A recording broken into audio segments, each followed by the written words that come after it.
अस्सलामुअलैकुम। इल्मी सिटी के साथ मैं हूँ आपकी मेजबान इकरा जाहिद और आप सबको खुशामदीद कहती हूँ एक नए लाइव सेशन में। जितनी मेरी इल्मी सिटी की ऑडियंस है वो इस बात को जानती है कि इल्मी सिटी लाता है उनके लिए रोजाना की बुनियाद पर कुछ लाइव सेशन जिससे वो कुछ सीख सके, एजुकेट हो सके और मोटिवेट हो सके।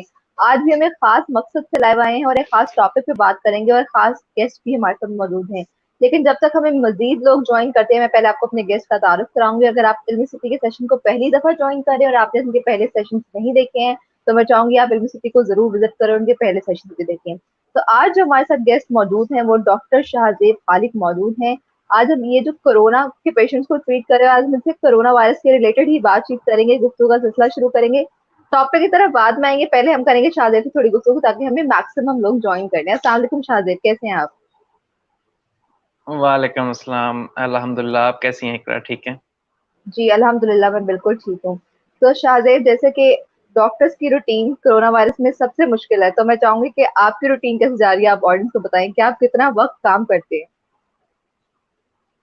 जी, रूटीन तो आजकल टफ है और एनवायरनमेंट काफ़ी टफ हो गया है डॉक्टर्स के लिए, स्पेशली जो लोग कोविड आइसोलेशन में और बिल्कुल। क्वारंटीन सेंटर्स में काम कर रहे हैं। अगर वैसे भी हॉस्पिटल्स में जो लोग काम कर रहे हैं उनके लिए भी काफ़ी टफ है एनवायरनमेंट। उसकी रीजंस 2-3 है इसमें। एक तो ये है कि एक मेंटली तौर पे एक जो है वो एनवायरनमेंट इस तरह का बन गया है कि हम बहुत ज़्यादा प्रिकॉशंस करनी पड़ती हैं। We have to wear mask for 24 hours.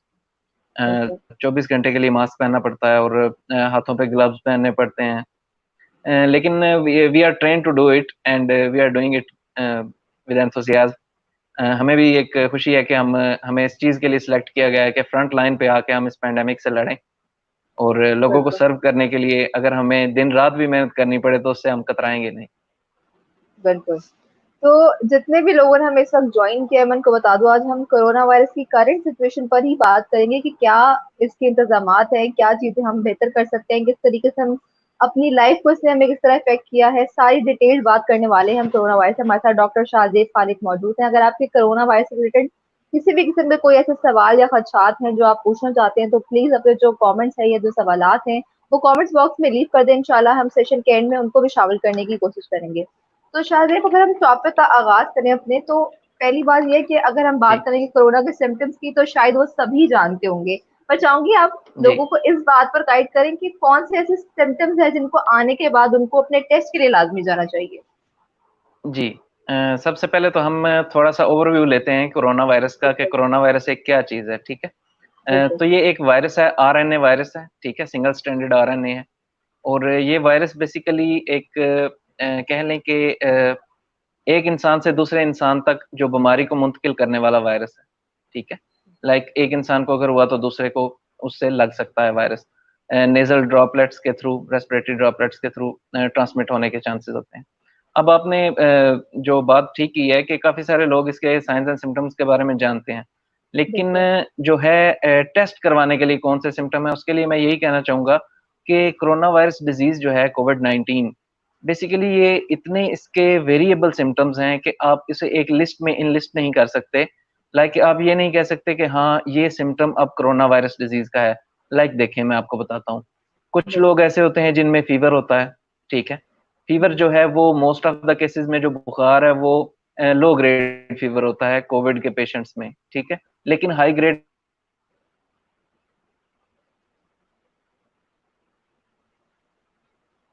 खाँसी है, ठीक है? तो ये ड्राई कफ़ भी हो सकती है और कफ़ विद द स्पुटम भी हो सकती है, ठीक है। ठीक है?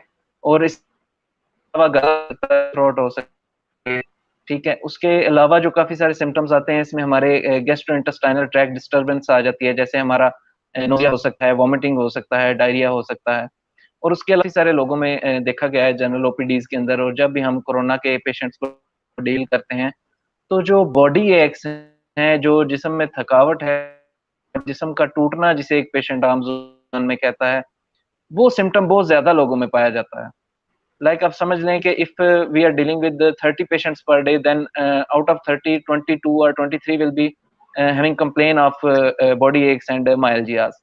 लाइक ये एक बहुत ज्यादा ट्रेंडिंग में जो एक सिम्टम है इसका काफी सारे लोगों में ये होता है बॉडी एक्स और पेशेंट की कंप्लेन ये होती है कि मुझे इस तरह का जिस्म में दर्द आज तक महसूस नहीं हुआ, इतनी थकावट आज तक नहीं हुई। और नेक्स्ट जो माइनर सिम्टम्स आ जाते हैं उनमें हेडेक भी हो सकता है, आपको सर दर्द है और आंखों के पीछे दर्द है, आंखें मूव करने पे दर्द होती है, रेट्रोऑर्बिटल पेन जिसे कहते हैं, ठीक है। तो ये तो हो गए बेसिक से सिम्टम जो कोविड-19 के हैं। अब हम बात करते हैं कौन से ऐसे सिम्टम्स हैं जिन पे टेस्ट करवाना चाहिए। देखिए जो गाइडलाइंस हैं डब्ल्यूएचओ की और जो अमेरिकन गाइडलाइंस हैं वो टाइम टू टाइम टेस्टिंग के हवाले से चेंज हो रही हैं। लाइक अब देखें कि अगर किसी पेशेंट को हम सस्पेक्ट करते हैं कि ये कोरोना वायरस का पेशेंट हो सकता है, तो अब it depends on the patient his affordability कि क्या वो उसे अफोर्ड कर सकता है या नहीं कर सकता। इफ नॉट देन हम उसे पेशेंट को सिंपली ये कहते हैं कि अपने आप को घर में 14 दिन के लिए क्वारंटीन कर ले, ठीक है, अगर वो अफोर्ड नहीं कर सकता। अगर वो अफोर्ड कर सकता है देन वेल एंड गुड, उसे अपना आरटी-पीसीआर टेस्ट लाज़मी करवाना चाहिए। तो सिम्पटम्स जो हैं बहुत वेरिएबल हैं, जैसे मैंने पहले बताया। तो हम ये नहीं कह सकते कि इस ख़ास सिम्पटम के साथ हमें टेस्ट करवाना पड़ेगा। हाँ, लेकिन कुछ सिम्पटम्स ऐसे हैं जो कि हमें हॉस्पिटल जाने पर जिसमें हमें हॉस्पिटल लाज़मी जाना चाहिए। उसमें ये है कि एक बहुत ज़्यादा सीवियर आपको हाई ग्रेड फीवर हो जाता है क्रॉसिंग 103 और 104 degree Fahrenheit and it is not getting relieved by antipyretic paracetamol and any other drugs, ठीक है? अगर बुखार आपका नहीं उतर रहा और आपकी हालत बहुत खराब हो गई है। दूसरा सिम्पटम है कि साँस लेने में तकलीफ। अगर आपको कभी भी साँस लेने में तकलीफ होती है तो आपकी आपके जिस्म में ऑक्सीजन की सैचुरेशन कम हो रही है। और कोविड का जो एक बेसिक जो है एक ड्रॉबैक है वो ये है कि हमारी ऑक्सीजन इसमें कम हो जाती है। तो अब देखेंगे हम कि अगर साँस लेने में तकलीफ होती है तो लाज़मी एक दफ़ा हॉस्पिटल जाके अपना जी, आरटी-पीसीआर करवाना चाहिए। जो बिल्कुल। कोविड का टेस्ट है वो लाज़मी करवाना जी। चाहिए।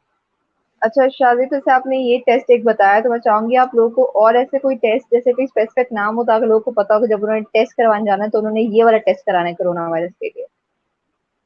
हुँ, ठीक है।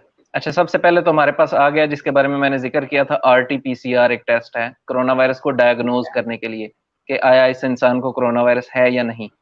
तो इसकी सेंसिटिविटी के बारे में बात करते हैं तो 60 से 70% इसकी सेंसिटिविटी है, जो आरटी-पीसीआर है हमारे पास, जो टेस्ट है। ठीक है। और 3 तरीके से किया जा सकता है, या ये नाक के रास्ते का स्वैब लिया जा सकता है, या गले के रास्ते लिया जा सकता है, या फिर जो ब्रोंको एल्वियोलर जो स्वैब होता है वो लिया जा सकता है। तो सेंसिटिविटी जो मैं बता रहा हूँ 60 टू 70%, इसका मकसद ये है बताने का कि अगर आरटी-पीसीआर नेगेटिव आ जाता है और पेशेंट को सिम्पटम हैं और क्लिनिशियन जो है, जो डॉक्टर है, वो सस्पेक्ट कर रहा है कि इस पेशेंट को कोविड-19 है, तो उस पेशेंट को ठीक हमें है। आइसोलेट करना होगा, उसे क्वारंटीन करना होगा, ठीक है? अगर इवन उसका आरटी-पीसीआर नेगेटिव भी है।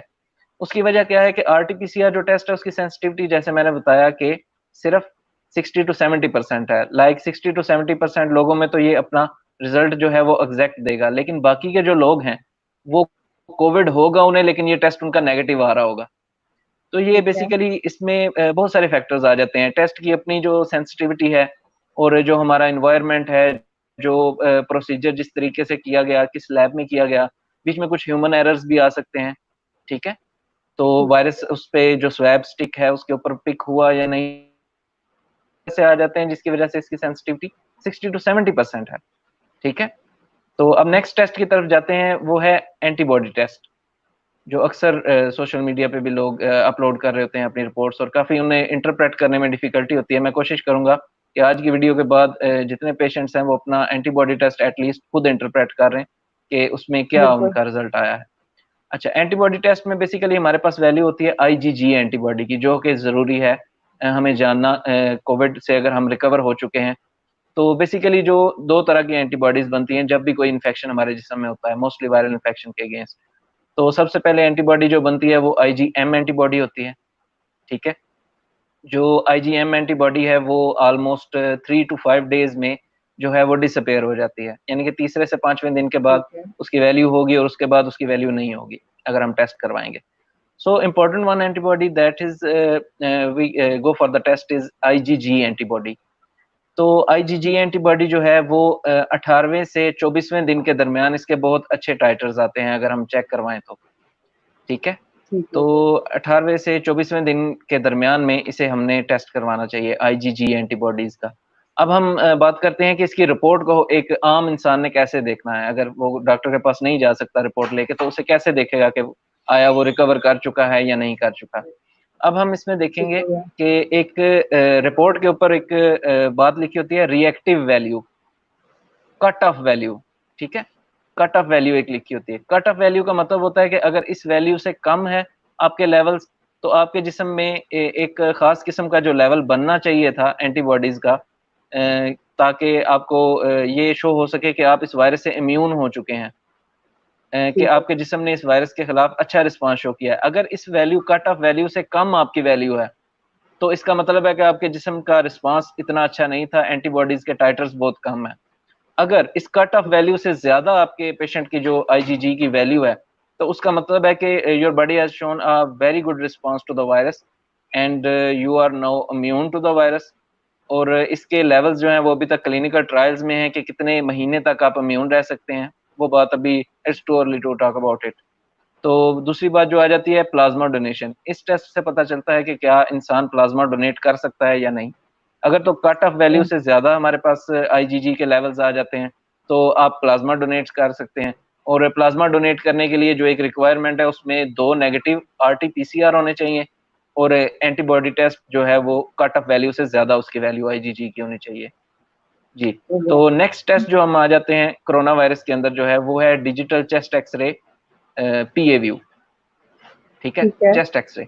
अब होता क्या है कोविड-19 के अंदर के जो हमारे लंग्स हैं, जो हमारे फेफड़े हैं, these are the main organ to be involved in COVID-19 if it progresses to its severe and worst stages.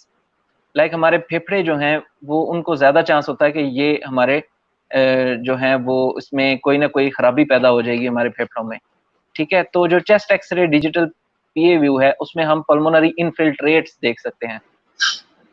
Infiltrate like ये आम लोगों के लिए मैं कहूँगा समझाने के लिए कि ये जो टेस्ट है चेस्ट एक्स-रे डिजिटल पीए व्यू जो टेस्ट है, ये आपको बताता है कि कितने परसेंट या कितनी जो क्वांटिटी है कोरोना वायरस की जो आपके लंग्स को कर चुकी है, उस पे इफ़ेक्ट कर चुकी है और आपके फेफड़ों को खराब कर चुकी है, ठीक है?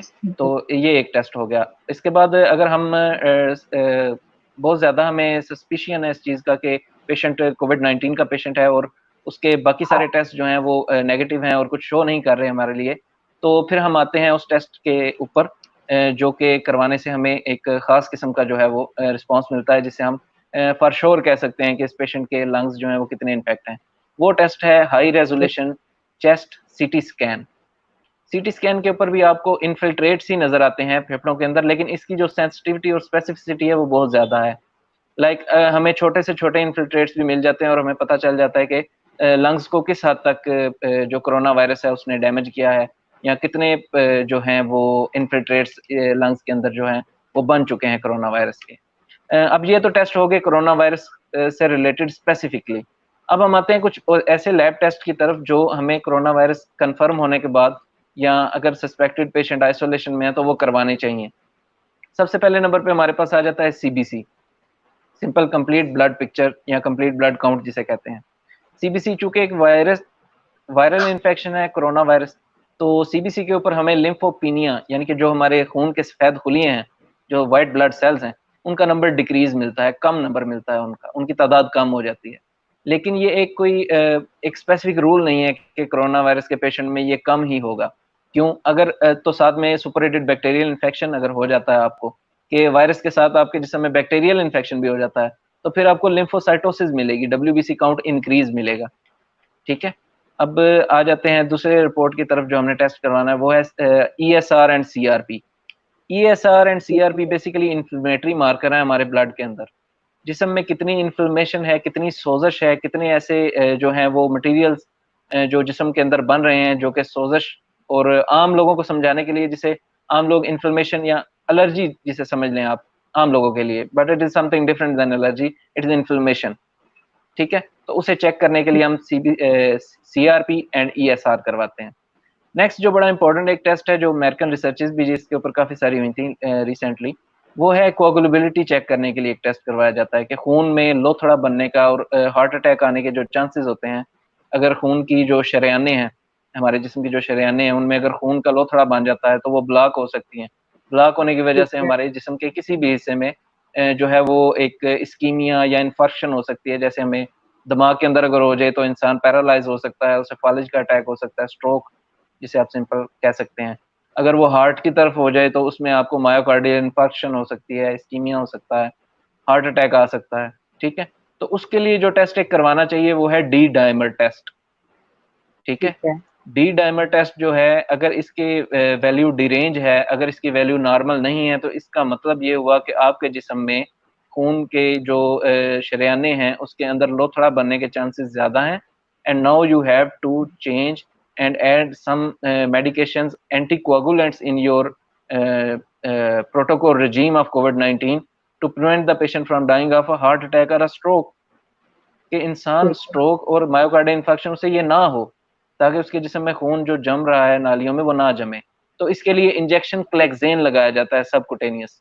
उसके जो यूनिट्स हैं वो ऑलमोस्ट 40,000 के करीब होते हैं, लेकिन ये it is out of the scope कि उसके यूनिट्स के बारे में बात की जाए, क्योंकि हर पर्सन के उसके डी डाइमर्स के लेवल्स के अकॉर्डिंग ही हमने डोज़ सेट करनी होती है। अब आगे आ जाते हैं टेस्ट पे, उसमें आ जाते हैं 2 इम्पोर्टेंट टेस्ट हैं, serum ferritin levels and procalcitonin levels. ठीक है? ये हमारे ब्लड के अंदर कुछ लेवल्स होते हैं, इन लेवल्स पे डिपेंड करता है, अगर ये लेवल्स डिरेंज्ड हैं या अबनॉर्मल हैं, तो हमें पता चलता है कि अब डिज़ीज़ जो है वो अपनी सीवियर स्टेजेस की तरफ प्रोग्रेस कर चुकी है और अब हम इसे सिंपल कंज़र्वेटिव मैनेजमेंट से हमें आगे एक स्टेप बढ़ना पड़ेगा। उसमें हम कौन-सी आजकल जो पाकिस्तान में ड्रग्स यूज़ हो रही हैं या इंटरनेशनली भी यूज़ हो रही हैं, वो हैं टोसिलिज़ुमैब, ठीक है? एक्टेमरा के नाम से इंजेक्शन आता है इसका, और ठीक रेमडेसिविर नाम की जो एंटी रिट्रोवायरल ड्रग होती है, वो यूज़ की जा सकती है या फिर प्लाज़्मा थेरेपी की जा सकती है, ठीक है? तो ये कुछ ऐसे ख़ास टेस्ट थे जो हमें कोरोना वायरस के पेशेंट में लाज़मी करवाने चाहिए। जी।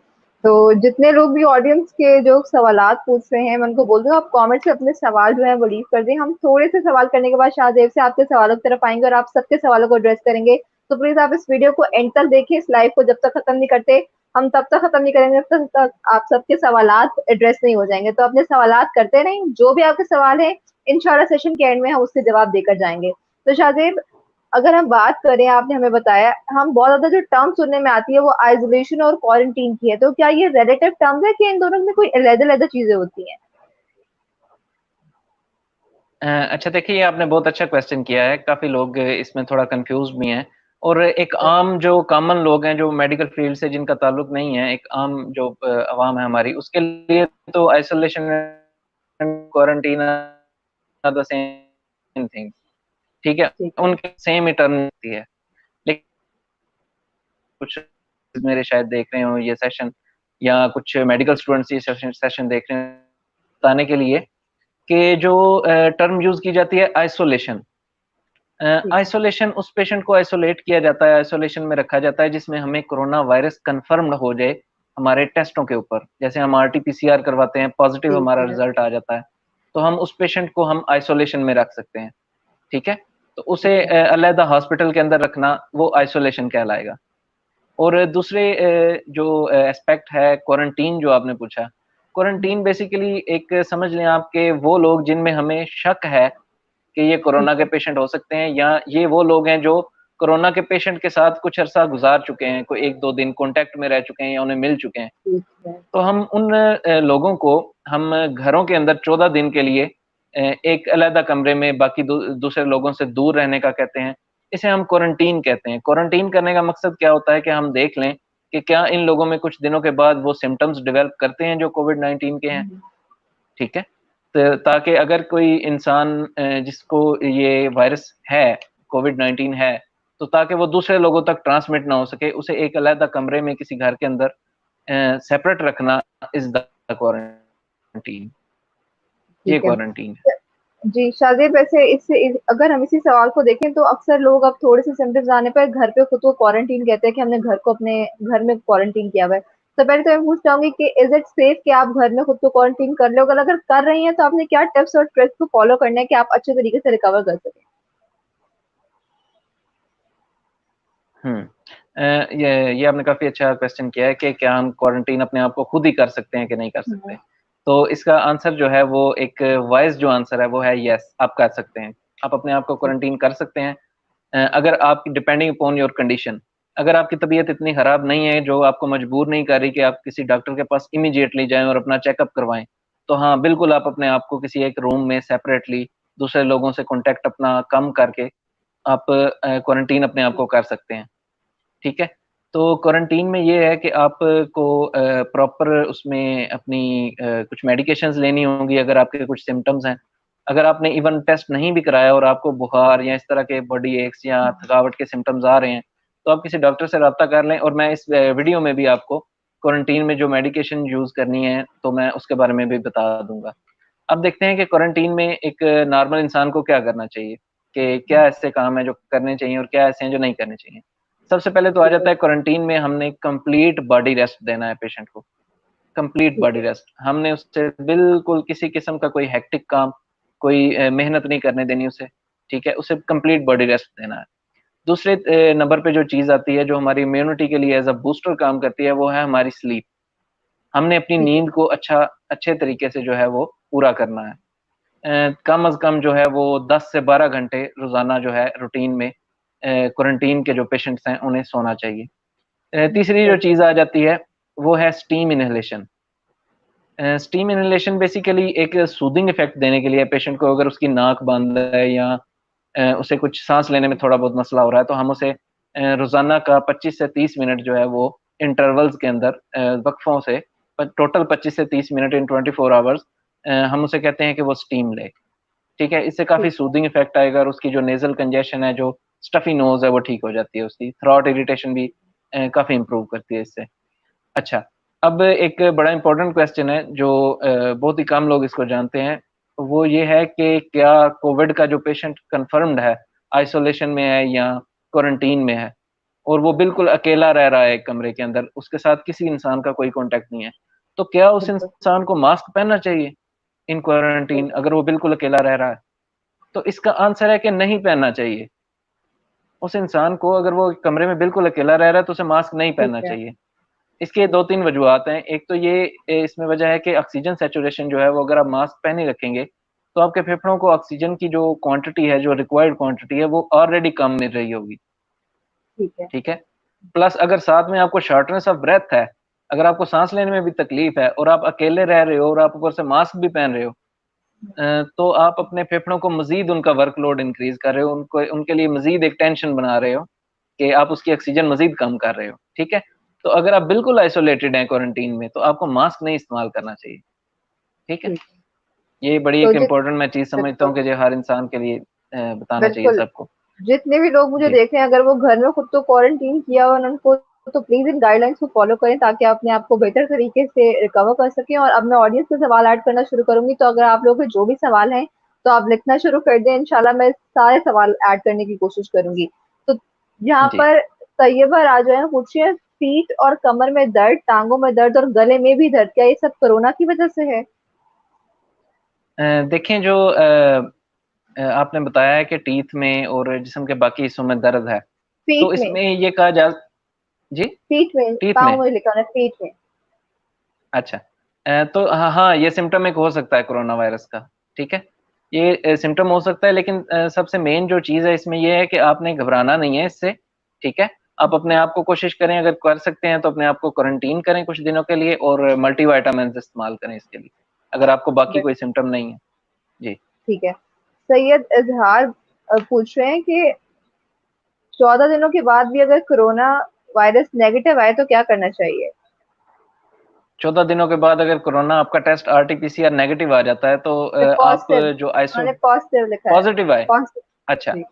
अच्छा, अब ये है कि जो कोविड-19 के लिए जो आरटी-पीसीआर टेस्ट कराया जाता है, कुछ केसेज़ ऐसे भी हमने देखे हैं कि जिनका इवन 40 दिनों के बाद भी आरटी-पीसीआर पॉज़िटिव आता है, ठीक है? ठीक है। तो जो लेटेस्ट गाइडलाइंस हैं, वो अब ये कहती हैं कि अगर आपने एक दफ़ा कोविड का टेस्ट करवा लिया है आरटी-पीसीआर और वो आपका पॉज़िटिव आ गया है, सपोज़ आपने सिम्पटम्स के तीसरे दिन या चौथे दिन करवाया था, तो अब आप 11 से 14 दिन तक आप अपने क्वारंटीन में रहें, आइसोलेशन में रहें, और अगर इस टाइम पीरियड के दौरान आप 3 दिनों से ज़्यादा अगर आप एसिम्प्टोमेटिक हो जाते हैं, यानी कि आप फ़ील करते हैं अब मैं बिल्कुल ठीक हूँ, मुझे किसी किस्म का कोई मसला नहीं है, तो आप बिना टेस्ट करवाए अपने क्वारंटीन से, अपनी आइसोलेशन से बाहर आ सकते हैं, क्योंकि जो स्प्रेड है इस डिजीज का, इस वायरस का जो स्प्रेड है, वो 11th डे उसका एक पीक जो टाइम पीरियड होता है 11th डे है।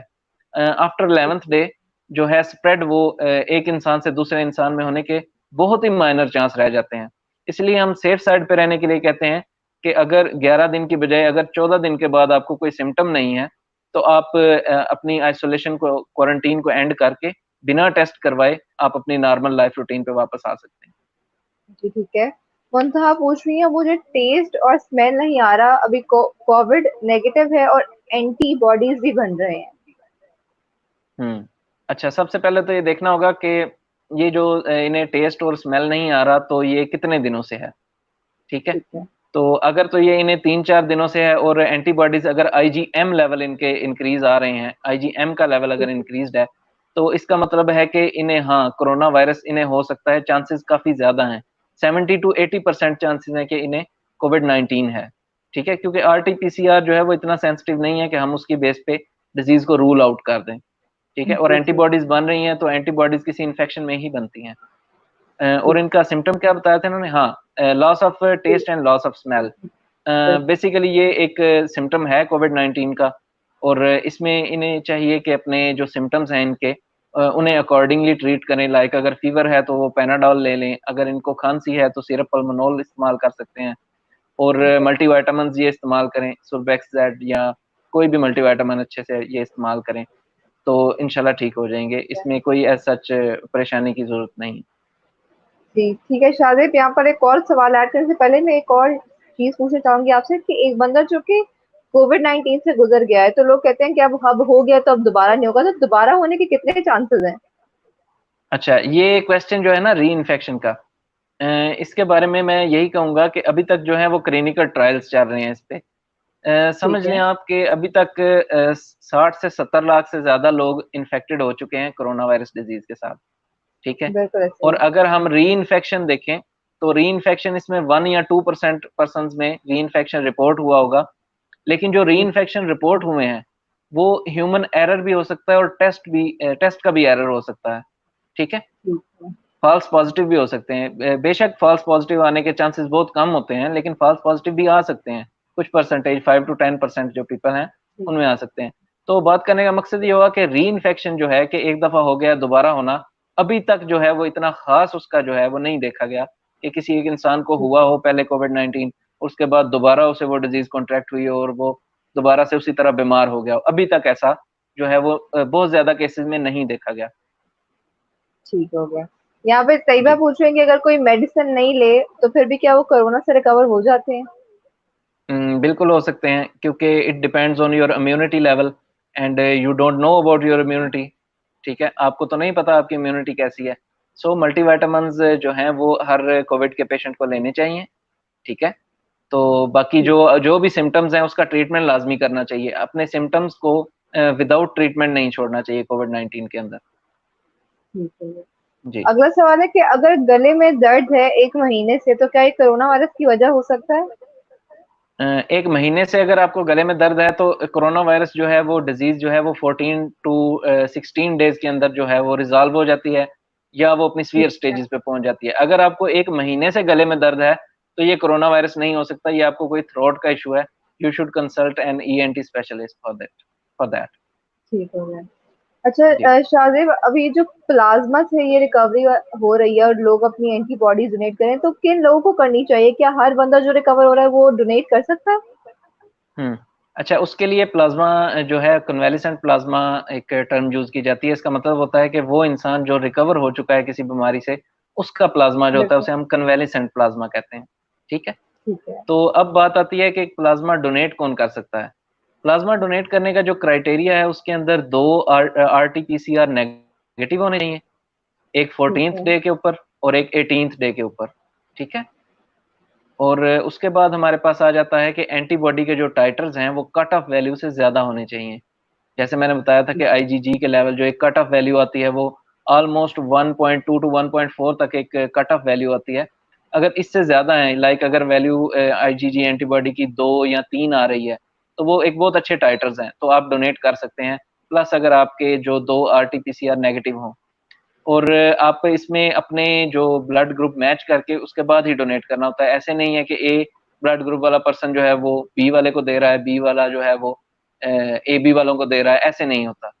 सो ब्लड की जो है वो मैचिंग भी लाज़मी होती है इसके लिए। और दूसरी बात ये है कि जो है वो एक स्पेसिफिक जो है एक प्रोसीजर है इसका, तो उसको फिर फ़ॉलो करना पड़ता है प्लाज़्मा थेरेपी के लिए। जी, ठीक हो गया। तो शाहज़ेब इसको वाइंड अप करने की तरफ जाऊँ कि इसका टाइम भी खत्म होता जा रहा है, तो मैं आपसे पूछना चाहूँगी कि एक कुछ ऐसी खास टिप्स जो आप हर बंदे को बोलेंगे, जो पेशेंट है या नहीं है, वो फॉलो करे ताकि इस पैंडेमिक में वो अपने आप को सेफ रख सकें?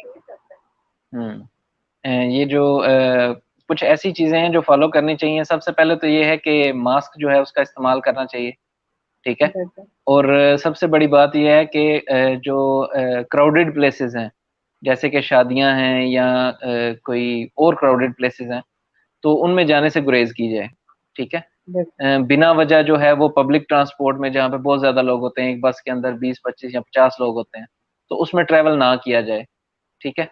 कम से कम जो है वो 6 फीट का फ़ासला जो है वो दूसरे इंसान के साथ मेंटेन रखना चाहिए। ठीक और है, बाकी जो चीज़ें हैं उसमें आ जाती हैं कि अगर आपको महसूस होता है कि आपके जिस्म में कोई प्रॉब्लम हो रही है, तो आपको किसी डॉक्टर के साथ कंसल्ट कर लेना चाहिए।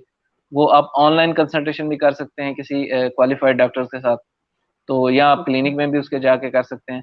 But you have to take the safety measures as your priority. तो जी, शाहज़ेब इसको वाइंड अप करने से पहले मैं एक और ऑडियंस का सवाल ऐड करना चाहूँगी कि तैयबा जी। पूछ रहे हैं कि हमें कौन-कौन से विटामिन्स देने चाहिए कोरोना वायरस के लिए? अच्छा, विटामिन्स में जो है वो जो टैबलेट्स की फ़ॉर्म में हमारे पास आती हैं, उसमें काफ़ी सारे विटामिन्स होते हैं, almost 20 to 30 vitamins in a single tablet, ठीक है? तो इसमें जो कोविड-19 में जो एसेंशियल हैं, जो ज़रूरी हैं विटामिन्स, वो हैं विटामिन सी, ठीक विटामिन है, डी, उसके अलावा हमारे पास जो कुछ एलिमेंट्स हैं, जैसे कैल्शियम है और ज़िंक है, ठीक है? ये वाले ठीक है, विटामिन्स जो हैं, वो नेसेसरी हैं हमारे लिए, ठीक है? ये लाज़मी है ठीक है, इंसान के लिए, अगर कोविड-19 से वो कॉन्ट्रैक्टेड है। तो इसके लिए जो डिफरेंट ब्रांड्स के नाम से मल्टीविटामिन्स आते हैं, जैसे थेराग्रान अल्ट्रा है, सर्वेक्स ज़ेड है, सिरप ज़िनकैट है, जिसमें ज़िंक होता है, ठीक है? CAC 1000 प्लस है, उसमें कैल्शियम और ठीक विटामिन है। डी और बाकी भी सारे विटामिन्स उस हिसाब से डाले जाते हैं। जी, जी, ठीक है। थैंक यू शाहज़ेब और साथ ही साथ एक और जो हमारा क्वेश्चन आ रहा था कि हाउ कुड वी जॉइन तो अगर आप लोग एलबीसीटी पे कोई सेशन पे आना चाहते हैं, अगर आपके पास कोई बहुत ही यूज़फुल इन्फॉर्मेशन है या कोई अवेयरनेस के लिए कोई टॉपिक है और आप लोगों तक बहुत अच्छे तरीके से डिलीवर कर सकते हैं, तो आप प्लीज़ हमारे पेज पे इनबॉक्स कर दें। हम इंशाल्लाह आपसे राब्ता करेंगे और आपको भी लाइव लेकर आएँगे। तो जितने भी लोग ये सेशंस के दौरान हमें कमेंट करते हैं कि आप कैसे ज्वाइन कर सकते हैं, तो मैं एक दफ़ा फिर बता दूँ, अगर आपके पास कोई भी ऐसी यूज़फुल इन्फॉर्मेशन है जो आप शेयर कर सकते हैं, पाकिस्तानी अवाम को अवेयर कर सकते हैं, तो आप प्लीज़ हमारे पेज पर इनबॉक्स करें, हम इंशाल्लाह आपसे राब्ता कर लेंगे। तो शाहज़ेब बहुत-बहुत शुक्रिया सेशन में आने के लिए और आपने लोगों को इतनी यूज़फुल बातें बताई। जी। Thank you so much. तो इंशाल्लाह आप लोगों की खिदमत में फिर से हाज़िर होंगे किसी नए लाइव सेशन के साथ, जिससे आप मज़ीद कुछ सीख सकें और एजुकेट हो सकें। तो इंशाल्लाह अगर आप लोगों ने इससे कुछ भी सीखा है, तो प्लीज़ इसको आगे शेयर करें ताकि मैक्सिमम लोग इसे सीख सकें। तो आज के लिए आप लोग के लिए एलबीसीटी से सिर्फ इतना ही। इंशाल्लाह आपकी खिदमत में हाज़िर होंगे नए लाइव सेशन के साथ। तब तक के लिए अपनी मेज़बान इकरा ज़ाहिद को दीजिए इजाज़त। अपना ख़्याल रखिए और देखते रहिए एलबीसीटी। अल्लाह हाफ़िज़।